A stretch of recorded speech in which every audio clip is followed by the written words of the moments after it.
dari proses perubahan. Oh, kalau begini maka sebaiknya begini, atau kalau begini itu perlu tindakan begini gitu. Nah, itu bisa melatih pola berpikir seperti itu. Kembali yang saya sampaikan tadi, tidak berpola berpikir kalau A itu harus nanti akibatnya B, tetapi bisa juga kalau A nanti berakibat kepada B plus C plus D plus lain gitu. Nah, ini yang agak berbeda dengan pola berpikir orang yang linier. Paham ya maksud saya? Nah, seperti itu. Kemudian juga melatih mahasiswa itu respon dan aktif terhadap perubahan-perubahan di era sekarang ini, ya, yang bilang masyarakat era industri 4.0, 5.0 begitu, bahkan bisa juga merespon pada masyarakat yang masih society 1.0.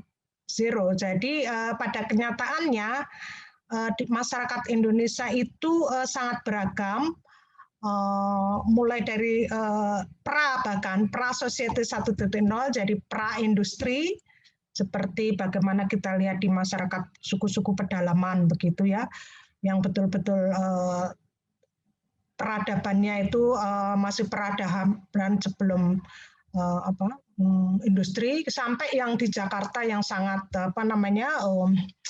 inovatif begitu ya. Nah, itu bisa merespon adanya perbedaan masyarakat yang memiliki peradaban yang berbeda seperti itu. Nah, oleh karena itu kembali lagi bahwa mahasiswa itu belajar mata kuliah sosiologi tidak hanya menguasai konsep dan teori-teori, paling misalnya hafal teori ini bilang apa, tidak hanya seperti itu, tetapi juga seperti yang sudah saya jelaskan ini, bagaimana berpikir, bagaimana menyikapi, bagaimana bertindak terhadap perubahan-perubahan yang terjadi secara lebih efektif begitu.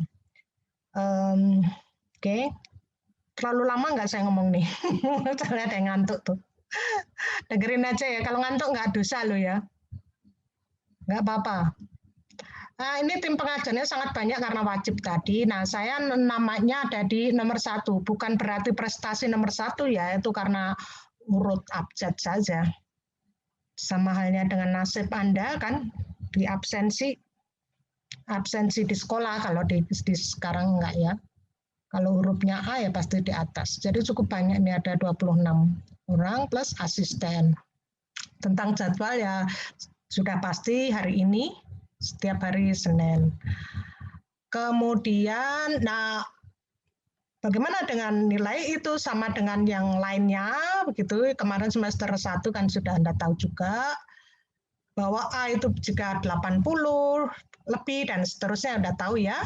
Kemudian, nah apa yang dinilai untuk sosiologi ini partisipasi dalam kegiatan belajar. Misalnya Anda bertanya begitu, itu udah poin tersendiri. Dan itu dicatat oleh host atau asisten yang terlibat di dalam perkuliahan ini. Jadi aktif-aktif aja lah untuk nambah-nambah nilai kan lumayan. Jika nilai Anda untuk dapat A kurang 0,1 kan lumayan dengan Anda aktif, jadi A deh. Nilai-nilai mepet atau nilai-nilai gemuk lah istilahnya. Kemudian dari UTS, UAS, hasil kuis, oh ya kuisnya ada 4 kali ya, kalau tidak salah. Di UTS ada 2 kali, di UAS 2 kali. Tentang kuisnya nanti kita bahas. Kemudian juga ada tugas ya, karena memang ini tidak ada praktikumnya sosiologi untuk tahun ini, maka ada tugas. Bisa kelompok maupun individu, nanti bisa dilihat lah. Nah, nilainya komposisinya UTS 30, UAS 30, kuis 10, tugas terstruktur 15, keaktifan 5%, lumayan 5%. Kemudian kehadiran 10%, artinya kehadiran itu dilihat dari presensi. Jadi jangan sampai lupa presensi. Jadi apapun yang terjadi tetap presensi ya, seperti itu. Kalau dulu kan harus datang ke kelas, kalau sekarang kan cukup buka HP aja dan ngisi. Nah ini jadwal nih materi-materinya yang akan saya sampaikan. Hari ini kita akan bahas tentang kontrak perkuliahan dan metode perkuliahannya seperti apa. Nah, minggu kedua, minggu depan itu memahami masyarakat secara sosiologis. Nanti kita akan belajar tentang masyarakat itu sendiri, kemudian posisi ilmu sosial atau sosiologi itu ada di mana. Jadi intinya bahwa sosiologi itu adalah ilmu yang mempelajari masyarakat, berasal dari sosial dan logos. Sosial itu dari kata society, itu adalah masyarakat, logos itu ilmu. Jadi ilmu yang mempelajari masyarakat. Nah, tentu saja dinamika masyarakat itu selalu ada ya. Nah, itu nanti dituangkan di unsur-unsur masyarakat itu atau dinamikanya itu dituangkan di setiap sesi. Misalnya minggu ketiga, namanya masyarakat itu adalah kumpulan dari orang-orang atau individu, gitu kan, dalam suatu wilayah tertentu, dalam masa tertentu, begitu. Nah, namanya aja kumpulan orang, pasti kan ada interaksi. Ya, ingat bahwa manusia itu adalah makhluk sosial, jadi pasti berinteraksi membentuk suatu masyarakat. Nah, itu bicara tentang interaksi itu tidak selalu berarti terjadi interaksi yang positif, yang saling mendekatkan. Itu juga ada interaksi yang justru saling memecah belah atau interaksi yang saling menjauhkan. Nah, itu juga ada di sini yang disebut dengan konflik. Itu akan kita lihat. Kemudian di minggu keempat nanti akan bicara tentang struktur sosial. Jadi di masyarakat itu kan ada kelas-kelas, kelas terstruktur. Ya, di situ siapa yang mimpin, siapa yang dipimpin, kemudian siapa yang golongan masyarakat yang ada di posisinya di atas, ada yang di tengah, di bawah, kemudian bagaimana seseorang bisa pindah posisi di dalam struktur tersebut, itu yang disebut dengan mobilitas sosial, dari miskin ke kaya, dari kaya ke miskin, yang berarti turun. Kemudian seterusnya itu dibahas di PP 04. Kemudian di PP 03 yang tadi ya, PP 04. Proses pembelajaran, proses belajar 04. Ini bicara tentang adanya keragaman dan eksistensi budaya Indonesia. Ini sangat relevan di kita karena kita punya banyak budaya ya, dan mungkin terkaya di dunia begitu, dengan ratusan bahasa, ratusan suku dan seterusnya. Nah, itu dibahas di sini. Nah, ingat ya, ke arah kanan coba ya, kita lihat yang di sini. Di bagian kolom ini saya lupa sampaikan. Ini ada kuis seperti yang saya sampaikan tadi. Jadi siap-siap saja di minggu ketiga ya berarti ya. Ya, atau besok nih. Minggu kedua ya. Pertemuan kedua. Nah, ini siap-siap aja ya. Ada kuis. Nah, materinya bisa diambil di course. Siap-siap saja, nanti ada kuisnya dikerjakan di malam hari, nanti kayaknya ada penjelasannya deh. Cuman saya mau bilang di sini ada kuis, kemudian ada tugas terstruktur, oleh karena itu harus rajin ya setiap hari gitu untuk ngecek tugasnya apa gitu ya, terus memastikan kuisnya kapan begitu. Ini dilihat nih. Nah, kemudian ada lagi tugas terstruktur di minggu kelima, materinya tentu saja yang terkait dengan sebelumnya. Ya, kalau tugas terstruktur itu materinya nanti dilihat aja di situ, suruh ngapain begitu. Nanti akan saya jelaskan presentasi dan seterusnya tugasnya. Nah, kemudian tadi setelah kita bahas tentang keragaman budaya, keragaman dan eksistensi budaya, nanti kita belajar tentang dinamika kelembagaan sosial. Nah, kita bicara tentang aturan-aturan, peraturan-peraturan yang harus kita taati sebagai bagian dari masyarakat. Kita lahir aja sudah terikat oleh aturan negara, yaitu harus punya surat akte kelahiran. Nah, itu adalah bagian dari kelembagaan sosial ya. Baik yang sifatnya adalah aturan yang formal maupun aturan yang non formal atau aturan masyarakat gitu. Di mana aturan masyarakat sendiri itu tingkatannya juga berbeda. Nanti akan kita lihat di sini. Karena kalau ada orang berinteraksi dalam masyarakat, ada interaksi, pasti ada aturan. Ini bicara dengan di sini. Kemudian minggu ke-7 ini bicara tentang dinamika kelompok. Jadi di dalam masyarakat pasti ada kelompok-kelompok. Ciri-ciri kelompok itu apa? Apa yang disebut dengan kelompok itu bicara di minggu ke-7 PP 06 ya. Ada kuis, ingat di sana. Nah, oleh karena itu, ini ada pengganti ya, tapi kita nggak ngaruh nih. Ada yang nggak ngaruh ya, liburnya nggak ada yang hari Senin. Nah, setelah minggu ke-7, maka minggu ke-7 atau PP ke-6 ini kita melakukan ujian. Jadi Anda akan diuji dalam bentuk UTS. Saya pikir nggak perlu saya jelas UTS ya, karena Anda sudah mengalami UTS di semester kemarin. Kemudian di minggu ke-8 ini bicara birokrasi dan pencegahan korupsi. Dan ada penugasan terstruktur di minggu ke-8 tersebut. Birokrasi ini kita akan bicara tentang bagaimana suatu organisasi dijalankan dengan kaidah-kaidah aturan yang ketat yang disebut dengan birokrasi. Kemudian dan juga ada unsur-unsur korupsi. Jadi kalau Anda sudah sangat banyak terpapar dengan istilah korupsi, KPK, dan seterusnya, pada saat minggu ke-8 ini Anda akan mempelajari konsep-konsepnya. Kenapa bisa muncul korupsi? Kenapa perlu KPK dan seterusnya? Dan apa sih yang sebenarnya definisi korupsi? Nah, itu dipelajari di sini. Ini sangat ada kaitannya dengan birokrasi. Sehingga kalau bicara korupsi itu bicara dalam konteks pemerintahan. Birokrasi itu, contoh birokrasi itu pemerintahan. Kemudian PP 08 ini bicara tentang stratifikasi dan mobilitas sosial, itu kelas-kelas sosial seperti yang sudah saya jelaskan tadi. Nah, ini ada stratifikasi di masyarakat dan bagaimana terjadi mobilitas perubahan kelas-kelas gitu ya, kayak tadi dari bawah ke atas, dari atas ke bawah, atau dari tidak berubah.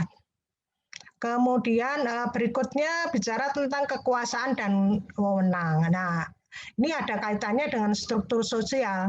Artinya di masyarakat itu kan terstruktur, ada pimpinan, ada yang dipimpin. Nah, pada saat kita bicara kepemimpinan, itu bicara tentang adanya kekuasaan dan kewenangan. Nah, apa yang disebut dengan kekuasaan dan wewenang bisa dibahas di sini. Kemudian di PP 10, ini komunikasi, merajut hubungan sosial. Ini ada kaitannya dengan tadi materi yang disebut di PP berapa tadi yang tentang interaksi sosial tadi. Jadi interaksi sosial itu bisa terjadi kalau ada komunikasi. Nah, tentang komunikasi lebih detail di PP 10. Kemudian di PP 11 ini bicara tentang kaitannya manusia dengan lingkungan yang istilahnya di sini adalah ekologi manusia. Judulnya adalah Krisis Ekologi dan Modernisasi Ekologi. Jadi bagaimana hubungan antara manusia dengan lingkungannya, di mana terjadi kerusakan yang disebut dengan krisis ekologi, dan apa bedanya dengan modernisasi ekologi, nanti dibahas di sini. Ingat, ada juga tugas terstruktur. Nah, di PP 12 ada konsep tentang gender, dan Anda belajar tentang apa sih yang disebut dengan gender, kemudian apa yang disebut dengan inklusi sosial, kemudian apa yang disebut dengan KKG, kesetaraan dan keadilan gender. Ini apa? mungkin Anda sering dengar istilah ini atau konsep gender. Nah, untuk lebih memperjelas ada di minggu ke-13 PP 12. Nah, terakhir sebagai materi sebelum UAS itu di PB 13 itu bicara tentang perubahan sosial dalam arus globalisasi.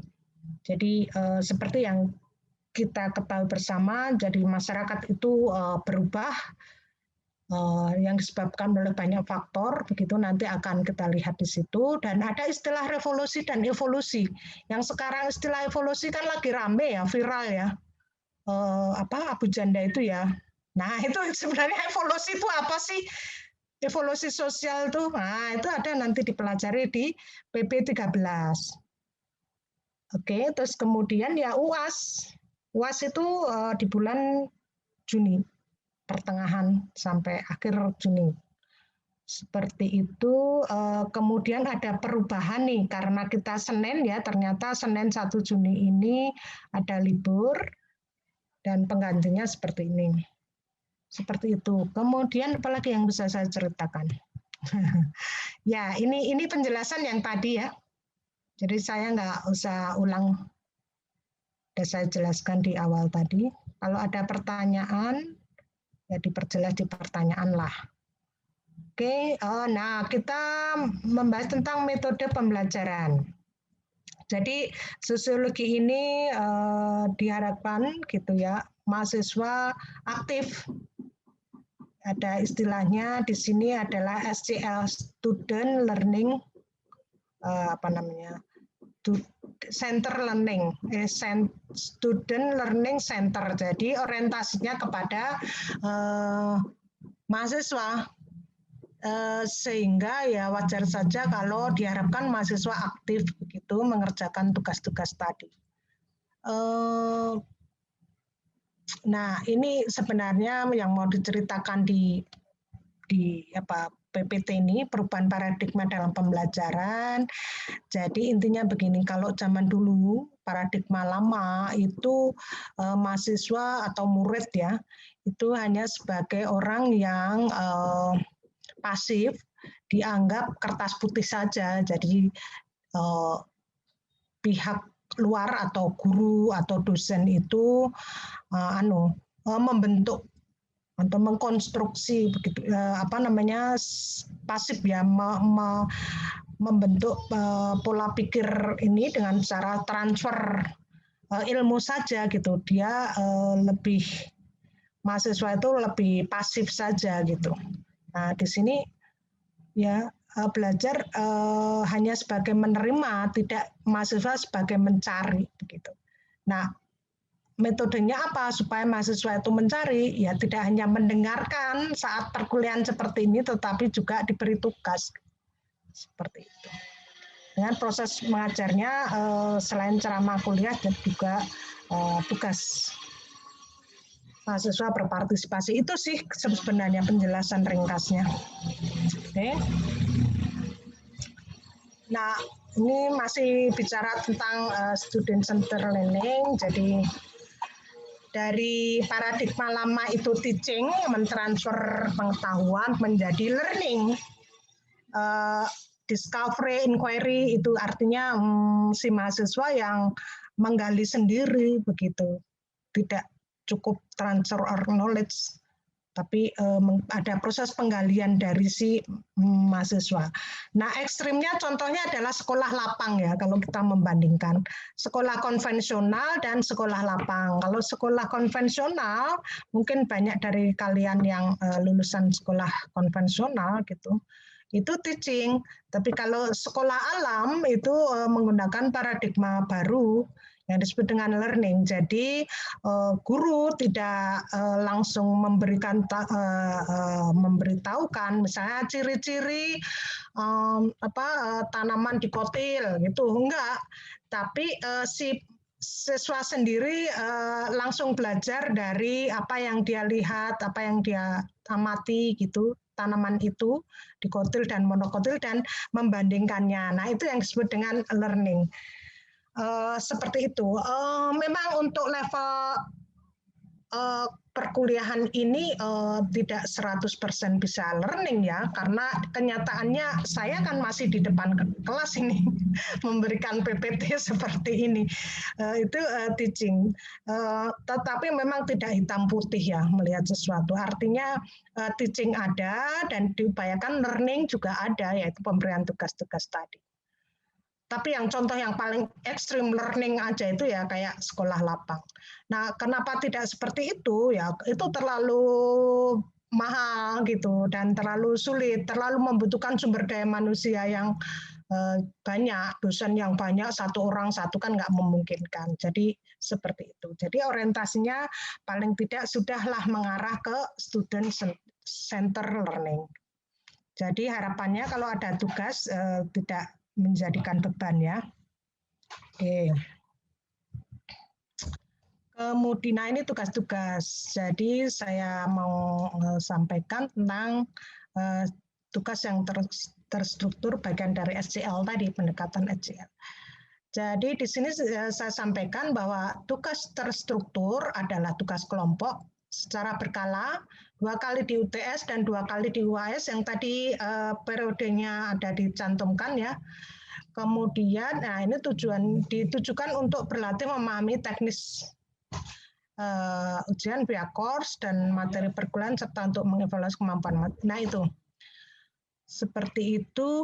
Nah harapannya nih seperti di awal tadi saya cerita, harapannya Anda menjadi orang yang berpikir kritis, kreatif, kolaboratif atau mau bekerja sama, komunikatif gitu ya, nggak salah miskom terus sehingga akhirnya konflik. Seperti itu. Tugas-tugas terstruktur itu tujuannya ya. Kemudian nih saya sampaikan lagi. Tugas terstruktur dilaksanakan sesuai dengan jadwal yang ditetapkan tadi ada.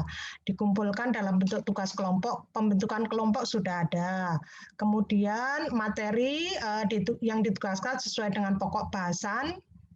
Kemudian format tugasnya seperti di sinilah. Mungkin ada bisa Anda baca ya, tapi oke lah saya bacakan lah. Format tugasnya adalah menjawab 3 pertanyaan terstruktur yang sudah disiapkan di IPB Course, kemudian jawaban ditulis dalam bentuk slide PowerPoint ya. Bisa kan ya, bikin PowerPoint. Nah, itu maksimal 5 slide gitu. Tapi 5 slide ini yang padat gitu ya, ringkas gitu. 5 slide paling tidak halaman pertama sudah judul begitu. Jadi jangan khawatir akan sulit lah gitu. Jadi gampang-gampang saja. Kemudian tugas dikumpulkan maksimal H-1 melalui PB Course sebelum kuliah berlangsung. Nah, pada saat jadwal perkuliahan sesuai jadwal tugas terstruktur yang tadi itu, pada 25 menit terakhir, 2 kelompok akan diminta mempresentasikan jawaban dan 2 kelompok lain akan menjadi pembahas. Tentang pembagian kelompoknya akan disampaikan. Kemudian jawaban tugas terstruktur merupakan nilai kelompok dengan rentang nilai 0 sampai 70. Kemudian aktivitas panelis dan pembahas, panelis itu yang mempresentasikan, kemudian pembahas itu yang membahas, yang bertanya atau menganalisis atau memberikan komentar, itu juga ada nilainya, 0 sampai 30. Jadi totalnya 0 sampai 100. Kemudian kelompok panelis dan pembahas ditunjuk oleh dosen. Nah, itu sudah ada pembagian kelompoknya. Di PB Course juga ada. Nah sekarang tentang kuis. Kuis diselenggarakan dengan fasilitas course. Jadi di luar materi ini ya, maksud saya di luar jam perkuliahan ini. Kuis kerjakan secara cepat dan tepat. Oleh karena itu sangat penting untuk Anda belajar sehingga tidak mengandalkan materi yang dicari-cari, enggak, waktunya habis nanti.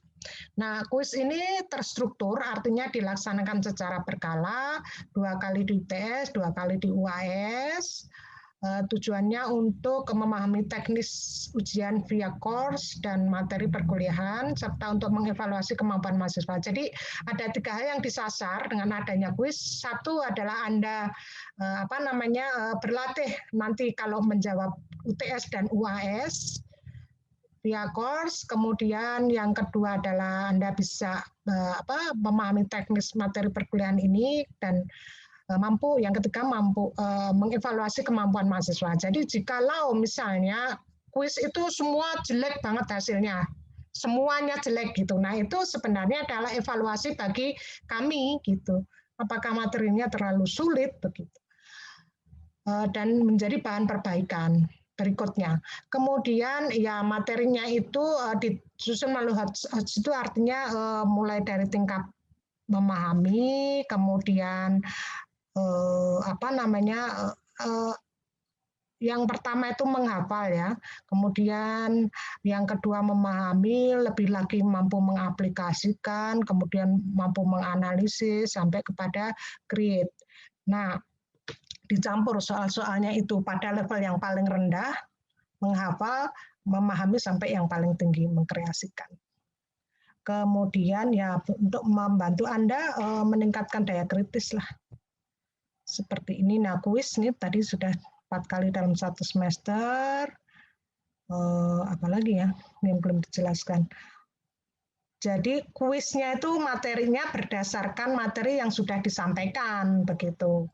Kemudian soalnya tidak terlalu banyak, 5-10 diupload di IPB Course. Kemudian waktu pengerjaannya adalah 19.30 sampai 21, jadi bukan pas kuliah ya, tapi pas jam 19.30 21 sesuai dengan jadwal tadi di minggu berapa ada kuis. Kemudian dalam rentang waktu pengerjaan mahasiswa dapat mengerjakan soal maksimal 3 kali dengan nilai akhir yang digunakan berupa nilai rata-rata dari keseluruhan jawaban. Jadi ada kesempatan atau peluang 3 kali gitu. Nah, tetapi kalau sekali Anda sudah yakin benar semua, begitu ya nggak perlu nyoba 2 kali, 3 kali nggak perlu gitu. Karena nanti bisa jadi yang kedua sama 3 kalinya hasilnya lebih rendah ya, rataannya jadi lebih rendah. Itu untuk memberikan kesempatan bagi Anda yang tidak yakin dengan jawabannya tadi. Misalnya mengerjakan pertama, harusnya salah nih, harusnya ini gitu. Oke, Anda coba lagi pada saat kesempatan yang kedua. Nah, ini nilai kuis ini akan terkoreksi langsung melalui sistem IPB Course. Jadi bukan melalui koreksian satu persatu dari manual asisten, misal atau dosen, enggak ya, langsung ke situ. Jadi ada objektivitas yang tinggi. Itu seperti itu. Nah, ini mengaksesnya caranya mungkin udah ngerti ya, karena Anda bukan pertama kalinya. Nanti bisa dilihat di sini. Di buku rujukannya pada setiap sesi cukup banyak. Saya yakin Anda tidak mampu untuk mengakses semua, tapi paling tidak Anda tahu bahwa materi yang disampaikan itu berbasis pada referensi, dan kalau Anda menemukan buku-buku ini dan tertarik untuk membacanya jauh lebih bagus. Banyak sekali di sini ya. Nah, tentang perkuliahan, jadi kita 100 menit, 2 kali 50 menit, tetapi ingat kalau ada penugasan waktunya menjadi 60 menit. Sebelum perkuliahan, sebaiknya Anda sudah mengakses di course atau LMS. Nah, pada saat perkuliahan, polanya adalah yang pertama menyampaikan social fact fenomena sosial, dari tugas yang dipelajari sebelumnya 30-40 menit, kemudian menyampaikan teori 30-40 menit, dan diskusi sekitar 30-40 menit. Itu kalimat-kalimatnya panjang, tetapi ringkasnya cukup seperti itulah. Ya, jadi menyampaikan materi, kemudian dilanjutkan dengan diskusi. Nah, tentang tata tertib, intinya bahwa Anda harus hadir lah. 100%, kalau nggak 100% ya bikin alasan dan bukti kenapa tidak hadir. Kemudian jangan lupa mengisi daftar hadir. Kemudian tidak diperkenankan mahasiswa melakukan aktivitas lain. Harapannya seperti itu, tapi dengan online seperti ini kan Anda bisa melakukan apa saja, toh. Jadi kalau menurut saya ya sebaiknya, bukan seharusnya menjadikan ini. Ya itulah, apalagi ya intinya itu. Nah harapannya nih tata tertib berikutnya bahwa ingat, Anda bisa mengikuti UTS jika kehadirannya cukup, sekurang-kurangnya minimal 5 kali pertemuan kuliah dalam setengah semester. Ya, ingat ya seperti itu. Kalau UAS itu minimal 11 kali. Jadi UAS UTS kalau dicampur itu 3 kali, itu Anda jika lebih dari 3 kali tidak hadir ya otomatis tidak bisa mengikuti UAS. Kemudian melakukan self enrollment pada mata kuliah di course. Kemudian nah saat ujian nih wajib hukumnya menyediakan peralatan, bisa laptop, bisa HP, terserah aja. Kalau saran saya sih jangan HP ya kalau ujian tuh karena ribet. Kuota, sinyal. Nah, Anda tahu sendiri lokasi Anda sinyal baik apa bagus apa tidak. Kalau memang tidak ya pinter-pinter aja cari sinyal yang kuat di mana gitu pas masa ujian. Kemudian kalau sakit ya perlu surat. Kemudian nomor 6 ini jika sakit diberi ujian susulan dan itu semuanya diumumkan, tenang aja. Kemudian yang menjadi home base mata kuliah ini adalah SKPM FEMA yang nanti akan mengumumkan nilainya selambatnya 2 minggu setelah ujian berlangsung. Jika tidak 2 minggu Anda boleh protes. Kemudian pemeriksaan kebenaran nilai selambatnya 3 hari kerja setelah nilai ujian diumumkan. Jadi kalau Anda tidak tidak yakin dengan nilai Anda atau menyatakan ada kesalahan gitu bisa di sini. Pengalaman yang kemarin itu mahasiswa ada yang menanyakan ke saya mata kuliah lain. Itu harusnya dia dapatnya B atau malah C ya, C. Di situ dapat A, malah dia protes. Terus saya tanya loh, itu kan rezekimu malah itu. Tapi namanya mahasiswa itu sangat jujur, dan itu saya bilang ke koordinatornya, tolong diapresiasi lah, dikasih tambah atau gimana gitu untuk kejujuran. Tapi nggak tahu hasil akhirnya, kan saya bukan koordinator. Tapi maksud saya betapa masih ada mahasiswa yang jujur. Nah, ini ada sanksi pelanggaran jika ini dan itu terbukti kuat ya. Jadi hati-hati untuk mata kuliah sosiologi ini kalau dibilang tega terhadap adanya sanksi itu ya tega gitu. Dapat E ya E gitu. Artinya harus ngulang lagi toh. Jika ada pemalsuan surat izin tidak masuk kuliah, menitipkan daftar hadir. Cuman kalau menitipkan gimana tahu ya. Tapi maksud saya saya sih nggak yakin ya Anda akan melakukan, tapi ini dibuatlah untuk mencegah person yang tidak jujur. Mencontek itu juga nilainya 0, kemudian plagiat dalam menulis jawaban tugas mingguan, nah itu jangan copas-copas. Nah kalau itu kan beresiko, kalau ketahuan nggak ketahuan sih aman ya, masalahnya kalau ketahuan lagi apes, nah. Kalau dinilai secara duniawi lagi apes, tapi kalau dinilai secara spiritual ya nggak betul. Itu ketat lah pokoknya nilai E langsung. Nah ini sekretariatnya ada di KPM, tapi jangan khawatir kita semuanya online. Koordinatornya adalah Pak Murdianto. Nah jikalau ada di kelas ini mahasiswa mengalami hal-hal yang tidak nyaman atau merasa perlu berkomunikasi begitu bisa ke saya gitu atau langsung ke Pak Murdianto, terserah saja. Kalau ke saya berarti nanti saya akan sampaikan ke Pak Murdianto. Kalau misalnya mau langsung ke Pak Murdianto juga bisa dengan nomor ini. Seperti itu administrasi pendidikannya Bu Anggra ada ditulis di situ. Udah itu aja. Terima kasih. Ada pertanyaan nggak? Silakan kalau ada pertanyaan.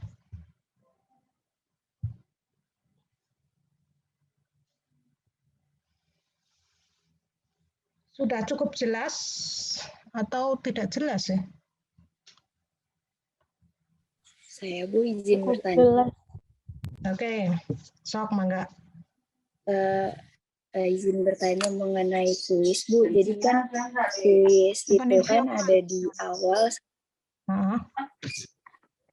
ada di awal sama di tengah-tengah ya Bu. Nah itu kita itu ngerjain kuisnya materi tentang minggu tersebut atau minggu-minggu sebelumnya juga ya Bu. Terima kasih Bu. Nah, minggu sebelumnya yang belum dikuiskan. Minggu sebelumnya yang belum dikuiskan. Iya. Jadi berarti jadwalnya aja ya Bu di minggu tertentu. Iya, coba ya saya baca ya biar jelas. Nah, yang kuis tadi kan ada di misalnya kan hari ini kan nggak ada kuis ya, karena memang baru pertama. Mana ya tadi? Contoh deh, ini. Nah, ini berarti kan ada kuis nih. Ini ada tertes, berarti kuis di minggu kedua, materinya di minggu pertama sama kedua. PB01 sama PB02. Ini mungkin salah posisi nih. Nanti saya tanyakan ulang. Ini kayaknya salah posisi. Artinya kan kuisnya itu di sini toh. Di minggu ketiga kan. Kuis itu diberikan, nanti saya sampaikan lagi ya penugasan itu, di kolom penugasan itu untuk kuisnya, itu kayaknya dia salah posisi deh. Ya. Jadi intinya nih data tertentu. Jadi kalau pas ada kuis di minggu ketiga, nih harusnya minggu ketiga kan, materinya adalah minggu pertama sama minggu kedua, gitu. Ini udah ada kok. Misalnya di situ ada kuis berikutnya. Nah ini kuis di 06 Kin. Ini bahannya adalah berarti yang sudah diberikan ngikutin pola ini. Tetapi saya akan ini ya cek lagi ya. Saya tanyakan ya posisinya ini udah pas apa belum gitu. Baik, terima kasih. Yang jelas adalah materi. Ya, materinya adalah materi yang dituliskan yang sudah diterima gitu. Baik. Yang diterima itu tidak harus diterima di perkuliahan, bisa saja Anda terima saat di course. Materinya kan sudah diberikan tuh untuk ngecek apakah Anda sudah membaca apa belum. Gitu ya. Iya, Ibu, terima kasih. Nah, tapi terima kasih pertanyaannya sehingga saya akan ngecek nih bahwa sepertinya ada kurang pas nih di minggu-minggunya. Ya. Oke. Berikutnya silakan.